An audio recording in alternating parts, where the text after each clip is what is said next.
हाँ तो विद्यार्थियों, आज हम आपकी पाठ्य पुस्तक आरोह भाग 1 का पहला पाठ नमक का दारोगा मुंशी प्रेमचंद द्वारा लिखा गया है, इसका हम अध्ययन करेंगे। मुंशी प्रेमचंद कौन नहीं जानता, महान साहित्यकार हुए, महान कहानीकार, कथाकार मुंशी प्रेमचंद का नाम हिंदी साहित्य में स्वर्णिम अक्षरों में लिखा जाता है। कविता के क्षेत्र में जिस प्रकार से तुलसीदास जी ने आम जनमानस को अपनी रचनाओं की तरफ आकर्षित किया है, ठीक उसी तरह उपन्यास और कहानी के क्षेत्र में प्रेमचंद जी ने अपने अभूतपूर्व उपन्यासों की रचना के द्वारा हर एक वर्ग के पाठक को मंत्रमुग्ध कर दिया है। इसलिए इनको उपन्यास सम्राट की उपाधि से नवाजा गया है। मुंशी प्रेमचंद जितने बड़े उपन्यासकार हैं उतने बड़े कहानीकार। अब उनका संक्षिप्त परिचय हम थोड़ा सा ले लेंगे। हिंदी साहित्य के सर्वश्रेष्ठ उपन्यासकार एवं कथाकार मुंशी प्रेमचंद का जन्म 31 जुलाई सन 1880 ईस्वी में हुआ। इनका नाम मुंशी प्रेमचंद नहीं था, इनका वास्तविक नाम था धनपत राय। सबसे पहले ये उर्दू साहित्य के लेखन में उतरे। नवाब राय के नाम से उन्होंने उर्दू साहित्य का सृजन किया, उर्दू साहित्य की रचना। हिंदी साहित्य में जब इन्होंने पदार्पण किया तो मुंशी प्रेमचंद के नाम से जाने लगे। वाराणसी के निकट एक लम्ही नामक गांव में इनका जन्म हुआ था। साधारण परिवार में इनका जन्म हुआ था। ये डिप्टी इंस्पेक्टर ऑफ स्कूल भी बने थे, परंतु गांधी जी के प्रभाव में आने के बाद इन्होंने छोड़ और असहयोग आंदोलन में कूद पड़े। इन्होंने हंस नामक पत्रिका का भी संपादन किया। लगभग 350 कहानियां तथा उपन्यास, 11 उपन्यास इनके द्वारा लिखे गए। प्रमुख रचनाएं इस प्रकार है। उपन्यास में वरदान, सेवा सदन, प्रेमाश्रय, कायाकल्प, प्रतिज्ञा, निर्मला, गबन, कर्मभूमि, गोदान, रंगभूमि आदि अनेक। कहानी संग्रह मानसरोवर, कहानी संग्रह इनका है 8 खंडों में। सूर्य वतन, गुप्त धन, ये इनके कहानी संग्रह। तो इनकी प्रमुख कहानियां हुई पंच परमेश्वर, नमक का दारोगा, कफन, पूस की रात, ईदगाह वगैरह। आप लोगों ने बहुत कहानियां पढ़ी होंगी। ये सब कहानियां, नाटक, करबला, संग्राम, प्रेम की देवी। इन्होंने निबंध संग्रह, अनुवाद, सुखदास, आजाद कथा, चांदी की डिबिया, टॉलस्टॉय की कहानियां, अहंकार और सृष्टि का आरंभ और कई ग्रंथों का उन्होंने संपादन भी किया, जैसे गल्प समुच्चय, गल्प रत्न आदि। इनके साहित्य की विशेषता क्या थी? प्रेमचंद ने अपने साहित्य का प्रमुख विषय राष्ट्रीय जागरण और समाज सुधार को बनाया। उनकी रचनाओं में जीवन के आदर्श और यथार्थ दोनों रूपों को प्रस्तुत किया गया है। उन्होंने किसानों, गरीबों और शोषितों की दलित अवस्था का मार्मिक चित्रण किया है। उन्होंने समाज में व्याप्त अन्य अनेक बुराइयों पर भी लिखा है। मुंशी प्रेमचंद ने हिंदी, उर्दू मिश्रित हिंदुस्तानी भाषा का प्रयोग किया है। इनकी भाषा में उर्दू शब्दों का भी प्रयोग मिलता है। अब हम पाठ को लेते हैं। पाठ का नमक का दारोगा एक अंग्रेजी शासन काल में विभाग खुला था। उस विभाग के कारण कहावत है, हमारे यहाँ हम भी कहते हैं हिंदी में, देहाती कहावत है हमारे ग्रामीण प्रदेशों कि 30 के 13 कर दे, नाम दरोगा धर दे। 30 के 13 कर दे, नाम दरोगा धर दे। मतलब दरोगा नाम, क्योंकि कहा जाता है कि दरोगा में ऊपरी इनकम बहुत होती है। मुंशी प्रेमचंद ने यहाँ बंसीधर के पिता के रूप में कहलवाया है कि नौकरी में ओहदे की ओर ध्यान मत देना, ओहदे का महत्व नहीं है, यह तो पीर की मजार है। निगाह चढ़ावे और चादर पर रखनी चाहिए। जिस प्रकार पीर की मजार पर बैठने वाला उसके चढ़ावे और चादर पर निगाह रखता है, मंदिर पर बैठने वाला उसकी चढ़ावे पर निगाह रखता है, उसी प्रकार ये सरकारी जो नौकरी है वो क्या है, वो पीर के मजार की तरह है। वेतन वो पूर्णमासी के चांद के समान। वेतन क्या है? पूर्णमासी का चांद। जिस प्रकार पूर्णमासी का चांद पूर्णिमा के दिन पूरा दिखाई देता है, धीरे धीरे एक एक कला घटते घटते घटते घटते अमावस्या तक 15 दिन में वो लुप्त हो जाता है। वही स्थिति मासिक वेतन की है कि एक दिन जिस दिन मिलता है उस दिन पूरा दिखाई देता है, बाकी किस्तों में चुकाते चुकाते चुकाते चुकाते अंत में वो समाप्त हो जाता है। और ऊपरी इनकम को क्या बताया? बहता स्रोत, आता जाता है, कभी खत्म ही नहीं होता, नदी का पानी जैसे निरंतर चलता रहता है। इस प्रकार की बातें मुंशी प्रेमचंद ने इस नमक के दरोगा पाठ के माध्यम से स्पष्ट किया। कुछ बिंदुओं में हमने इस पाठ को बांटा हुआ है। देखिए, सबसे पहले नया विभाग नमक का, बंसीधर के पिता, ये इसके पात्र हैं। बंसीधर की कर्तव्य, बंसीधर इसके प्रमुख पात्र हैं। पंडित अलोपीदीन इसके खलनायक है। हर कहानी में एक नायक एक खलनायक होता है।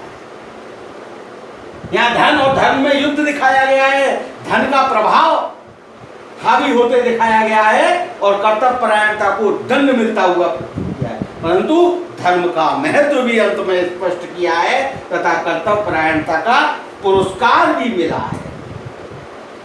वास्तव में कर्तव्य परायणता का, और सबसे अंत में धन के ऊपर धन की विजय, यही कवि का, यही लेखक का इस पाठ के लिए उद्देश्य है। ठीक है, अब नया विभाग। लेखक कहता है कि जब नमक विभाग बना तो वह भी चोरी छुपे छल बल का केंद्र बनने लगा। अंग्रेजी सरकार ने नमक विभाग बना दिया। नमक की बड़ी, लाहौर का नमक बहुत प्रसिद्ध है। एक जगह से दूसरी जगह नमक का लाना ले जाना गैर कानूनी बना दिया गया। तो जहाँ कानून बनता है वहाँ कानून तोड़ने की व्यवस्था पहले हो जाती है। तो लेखक कहता है नमक विभाग बना तो वह भी चोरी छुपे छल बल का केंद्र बनने लगा। पटवारी, वकील तथा कर्मचारी सभी इस विभाग में लगना चाहते थे, चाहे काम चौकीदार का ही क्यों ना हो। ओहदे पर ध्यान नहीं देना, कहा है इसमें पीर की वजह। चढ़ावे और चद्दर पर तो चाहे चौकीदार का ही क्यों ना हो, चढ़ावा तो खूब है।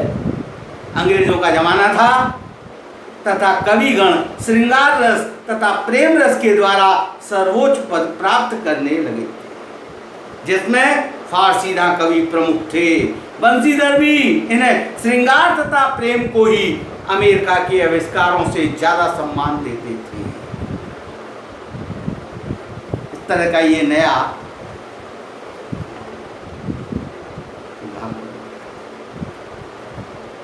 अब आता है जब नमक का दरोगा जो है प्रेमचंद की बहुचर्चित कहानी है। आदो सुन यथार्थवाद का एक मुकम्मल उदाहरण है। यह कहानी धन के ऊपर धर्म की जीत है। धन और धर्म को कम से सद्वृत्ति और असद्वृत्ति, बुराई और अच्छाई, असत्य और सत्य कहा जा सकता है। कहानी में इसका प्रतिनिधित्व क्रम से पंडित अलोपीदीन, मुंशी बंसीधर नामक इन पात्रों ने किया है। ईमानदार कर्मयोगी मुंशी बंसीधर को खरीदने में असफल रहने के बाद पंडित अलोपीदीन अपने धन की महिमा का उपयोग कर उन्हें नौकरी से हटवा देते हैं। नमक के दरोगा, लेकिन अंत सत्य के आगे अपना सिर, अंततः लास्ट में सत्य के आगे अपना सिर अधर्म झुका देता है, झूठ झुका देता है, वे सरकारी विभाग से तो बर्खास्त कर दिए जाते हैं,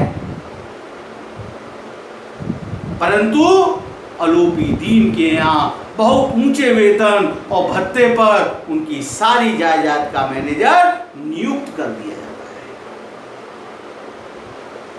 अंत में गहरे अपराध बोध में भरे हुए वो निवेदन करते हैं, आलोपी दीन निवेदन करते हैं, परमात्मा से यही प्रार्थना है कि वह आपको सदैव वही नदी किनारे वाला बेमुरौवत उद्दंड किंतु धर्मनिष्ठ दरोगा बनाए रखे। तो ये कहानी का वो था, नया विभाग बना। अब इसके बाद में सबसे पहले आता है हमारा एक चरित्र, बंसीधर के पिता। अमूमन पिता बच्चों को सत्य की राह पर चलना सिखाते हैं, परंतु मुंशी प्रेमचंद की पात्र बंसीधर के पिता नमक का विभाग बना। लोग नमक का व्यापार चोरी छिपे करने लगे। इस काले व्यापार से भ्रष्टाचार और बढ़ गया, अधिकारियों की पौबारे हो गई, लोग दरोगा के पद के लिए ललायत थे। मुंशी बंसीधर भी रोजगार को प्रमुख मानकर इसे खोजने चले। इनके पिता अनुभवी थे, उन्होंने घर की दुर्दशा तथा अपनी वृद्धावस्था का हवाला देकर नौकरी में पद की ओर ध्यान न देकर ऊपरी आय वाली नौकरी को बेहतर बताया। उन्होंने कहा था कि नौकरी में ओहदे की ओर ध्यान मत देना, यह तो पीर की मजार है, निगाह चढ़ावे और चादर पर रखना चाहिए। उन्होंने ऊपरी आय वाली नौकरी को बेहतर बताया। कहते हैं मासिक वेतन तो पूर्णमासी का चांद है, जो एक दिन दिखाई देता है और घटते घटते लुप्त हो जाता है। ऊपरी आय बहता स्रोत है, जिससे सदैव प्यास बुझती है। आवश्यकता व अवसर देखकर विवेक से काम करो। बंसीधर ने पिता की बात ध्यान से सुनी और चल दिए। अमूमन पिता धर्म के रास्ते पर चलने की शिक्षा देते हैं, सही मार्ग पर, परंतु यहाँ बंसीधर के पिता ने भ्रष्टाचार के रास्ते पर चलने की सीख दी।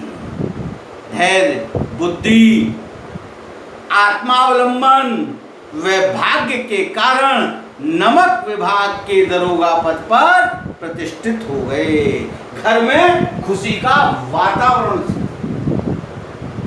परंतु पिता की सीख का प्रभाव बंसीधर पर नहीं पड़ा। बंसीधर कर्तव्यपरायण थे। तीसरा बिंदु बंसीधर की कर्तव्यपरायणता को लेकर के, वो कर्तव्यपरायण थे। सर्दी की रात, नमक के सिपाही नशे में मस्त थे। बंसीधर ने 6 महीने में ही अपनी कार्यकुशलता व उत्तम आचरण से अफसरों का विश्वास जीत लिया था। यमुना नदी पर बने नावों के पुल से गाड़ियों की आवाज सुनकर वे उठ गए। उन्हें गोलमाल की शंका लगी। गोलमाल है भाई, गोलमाल। उन्हें गोलमाल की शंका थी। जाकर देखा तो गाड़ियों की कतार दिखाई दी। पूछताछ पर पता चला कि ये पंडित आलोपी दीन की है।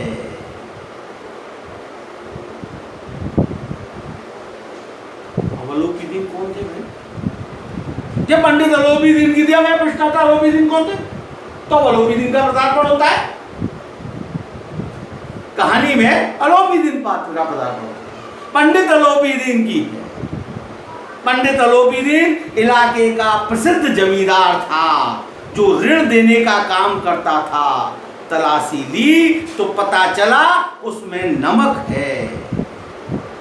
पंडित आलोपी दीन अपने सजीले रथ ऊँघते हुए उसके साथ जा रहे थे।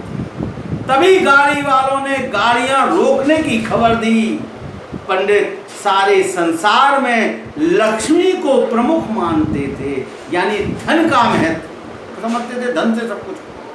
न्याय नीति सब लक्ष्मी के खिलौने हैं, उनका ऐसा मानना था। इसी घमंड में वे निश्चिंत होकर दरोगा के पास पहुंचे। उन्होंने कहा कि मेरी सरकार तो आप ही हैं, आपने व्यर्थ ही कष्ट उठाया, मैं सेवा में स्वयं ही आ रहा था। बंसीधर पर ईमानदारी का नशा था, वो ईमानदार व्यक्ति थे। उन्होंने कहा कि हम अपना ईमान नहीं बेचते, आपको गिरफ्तार किया जाता है। बस यही शुरू हो जाता है धन और धर्म में युद्ध, द्वंद्व। अगला बिंदु आता है धन व धर्म में युद्ध। नहीं, धन और धर्म में ये आदेश सुनकर पंडित अलोपीदीन हैरान रह गए।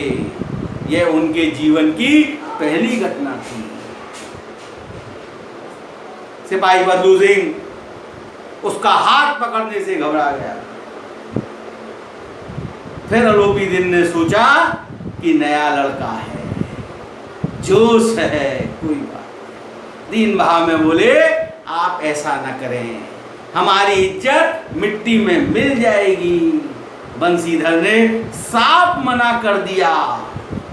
अलोपीदीन ने 40,000 तक की रिश्वत देनी चाहिए, परंतु बंसीधर ने उनकी एक न सुनी। धर्म ने धर्म को पैरों तले कुचल डाला। या धन और धर्म का युद्ध हुआ तो धर्म ने क्या किया? धन को पैरों तले कुचल। सुबह तक हर जवान पर यही किस्सा था। पंडित के व्यवहार की चारों तरफ निंदा हो रही थी। भ्रष्ट व्यक्ति भी उसकी निंदा कर रहे थे। अगले दिन अदालत में भीड़ थी। अदालत में सभी पंडित अलोपीदीन के माल के गुलाम थे, धन के गुलाम थे, सबको खरीद रखा था। वे उनके पकड़े जाने पर हैरान थे कि कैसे पकड़ेंगे। नहीं, इसलिए नहीं कि अलोपीदीन ने क्यों ये कर्म किया, बल्कि इसलिए कि वे कानून के पंजे में कैसे आए। इस आक्रमण को रोकने के लिए वकीलों की फौज तैयार हो गई। पैसा है, पैसे से सब कुछ हो सकता है। न्याय के मैदान में धर्म और धन में युद्ध ठन गया। बंसीधर के पास सत्य था, गवाह लोभ से डामाडोल थे। अब यह धन का प्रभाव क्षणिक होता है, हुआ, इस कहानी में भी हुआ धन का प्रभाव। अगला बिंदु आता है धन का प्रभाव। मुंशी जी को न्याय में पक्षपात होता दिख रहा था। यहाँ के कर्मचारी पक्षपात करने पर तुले हुए थे। मुकदमा शीघ्र समाप्त हो गया। डिप्टी मजिस्ट्रेट ने लिखा कि पंडित अलोपीदीन के विरुद्ध प्रमाण आधारहीन है, वे ऐसा कार्य नहीं कर सकते। दरोगा का दोष अधिक नहीं है, परंतु एक भले आदमी को दिए गए कष्ट के कारण उन्हें भविष्य में ऐसा न करने की चेतावनी दी जाती है। इस फैसले से सबकी बाँछें खिल गई, प्रसन्न हो गए। खूब पैसा लुटाया गया, जिससे अदालत की नींव तक खुल गई। पैसे के प्रभाव से उस अदालत की नींव तक हिला दी गई। उस पैसे के द्वारा बंसीधर बाहर निकले तो चारों तरफ से व्यंग की बातें सुनने को मिली। उन्हें न्याय, विद्वता, उपाधियां आदि सब निरर्थक।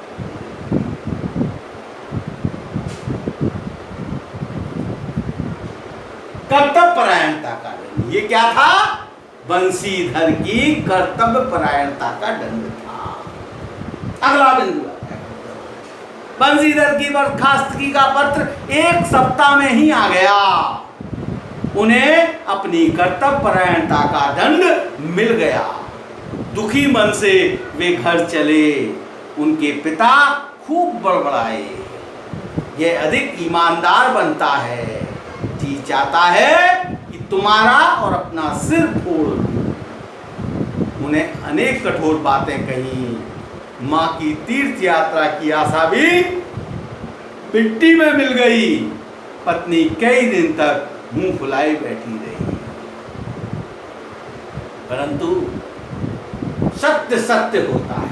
धर्म धर्म धर्म का महत्व जब समझ में आता है तो व्यक्ति की आंखें खुलती है। अगला बिंदु है धर्मपरायणता का महत्व। एक सप्ताह बाद आलोपी दीन सजे रथ में बैठकर मुंशी के घर पहुंचे। वृद्ध मुंशी उनकी चापलूसी करने लगे तथा अपने पुत्र को कोसने लगे। आलोपी दीन ने उन्हें ऐसा कहने से रोका और कहा कि कुल तिलक और पुरुषों की कीर्ति उज्जवल करने वाले संसार में ऐसे कितने धर्मपरायण मनुष्य हैं जो धर्म पर अपना सब कुछ अर्पण कर सके। आपका पुत्र धर्म पर अपना सब कुछ अर्पण करने वाला। उन्होंने बंशीधर से कहा कि इसे खुशामद न समझिए, आपने मुझे परास्त कर दिया। बंशीधर ने सोचा कि वे उसे अपमानित करने आए हैं, परंतु पंडित की बातें सुनकर के उनका संदेह दूर हो गया।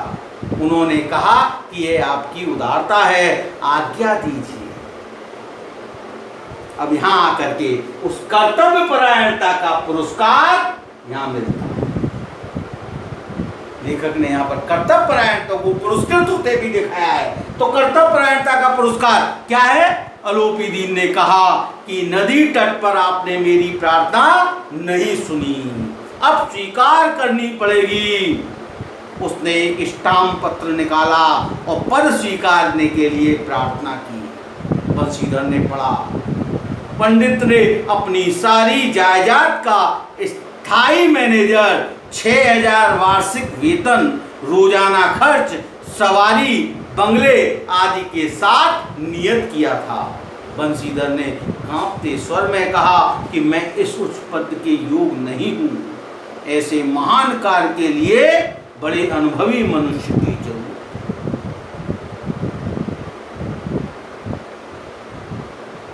है। यहाँ पर अंत में वही हुआ कि धन के ऊपर धर्म की विजय। आलोपी दीन ने बंशीधर को कलम देते हुए कहा कि मुझे अनुभव, विद्वता, मर्मज्ञता, कार्यकुशलता की चाह नहीं। परमात्मा से यही प्रार्थना है कि वह आपको सदैव वही नदी किनारे वाला, आपको सदैव वही नदी किनारे वाला बेमुरौवत, उद्दंड, कठोर परंतु धर्मनिष्ठ दरोगा बनाए रखे। बंशीधर की आंखें डगडगा गई। उन्होंने कांपते हुए हाथ से मैनेजरी के कागज पर हस्ताक्षर कर दिए। आलोपी दीन ने उन्हें गले पर लगा दिया। इस प्रकार धन के ऊपर धर्म की विजय हुई। तभी तो कहा जाता है कि सत्यमेव जयते, सत्य की हमेशा विजय होती है। ये इस पाठ का पूरा सारांश था। ध्यान से इस पाठ को हम रीडिंग करेंगे, अध्ययन करेंगे।